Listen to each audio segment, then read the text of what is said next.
একটি দেশ টানা ১০ বছর ধরে মুসলিম পর্যটকদের জন্য বিশ্বের সেরা গন্তব্য হিসেবে স্বীকৃতি পাচ্ছে। এই ধারাবাহিকতা নিছক কাকতালীয় নয়। গ্লোবাল মুসলিম ট্রাভেল ইন্ডেক্স ২০২৫-এর তথ্য বলছে মালয়েশিয়া আবারও বিশ্বের সেরা মুসলিম বান্ধব পর্যটন গন্তব্য। সিঙ্গাপুরে অনুষ্ঠিত হালাল ইন ট্রাভেল অ্যাওয়ার্ডস ২০২৫-এ মালয়েশিয়া এই স্বীকৃতি লাভ করে। দেশটির পক্ষে পুরস্কার গ্রহণ করেন পর্যটন, শিল্প ও সাংস্কৃতিক বিষয়ক উপমন্ত্রী খায়রুল ফেরদৌস আকবর খান। তিনি বলেন, এটি মালয়েশিয়ার পর্যটন খাতের সকল অংশীদারদের সম্মিলিত প্রচেষ্টার ফল।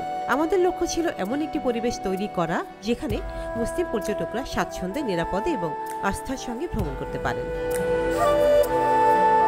এই অর্জনের পেছনে রয়েছে কিছু বাস্তব উদ্যোগ। মালয়েশিয়ার ইসলামিক ট্যুরিজম সেন্টার পরিচালিত ইমফাট প্রকল্প এবং মুসলিম বন্ধু ট্যুরিস্ট গাইড সার্টিফিকেশন কর্মসূচি দেশটির পর্যটন সেবার মান উন্নয়নে বড় ভূমিকা রেখেছে। এই প্রোগ্রামগুলো মুসলিম পর্যটকদের ধর্মীয় ও সাংস্কৃতিক চাহিদা মাথায় রেখে তৈরি। গ্লোবাল মুসলিম ট্রাভেল ইন্ডেক্স বিভিন্ন দেশকে র্যাঙ্কিং করার সময় বিবেচনায় নেওয়া হয় হালাল খাবারের সহজলভ্যতা, নামাজের ব্যবস্থা, পারিবারিক ভ্রমণের উপযোগিতা এবং সংস্কৃতিগত সংবেদনশীলতা। এই প্রতিটি মানদণ্ডেই মালয়েশিয়া বছরের পর বছর ধরে এগিয়ে আছে। হালাল সার্টিফিকেশনের আধুনিক অবকাঠামো, সর্বত্র নামাজের সুব্যবস্থা এবং স্পষ্ট মুসলিম বান্ধব নীতির কারণেই মালয়েশিয়া মুসলিম পর্যটকদের আস্থার প্রতীক হয়ে উঠেছে।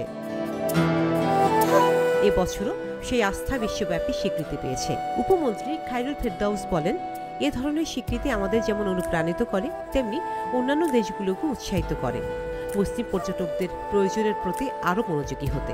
বিশ্ব যখন ধর্ম সচেতন ও সংস্কৃতিগতভাবে সংবেদনশীল পর্যটনের প্রয়োজন বুঝতে শিখেছে, ঠিক তখন মালয়েশিয়া সেটার বাস্তব উদাহরণ। রোজিনা রোজি, দেশকাল।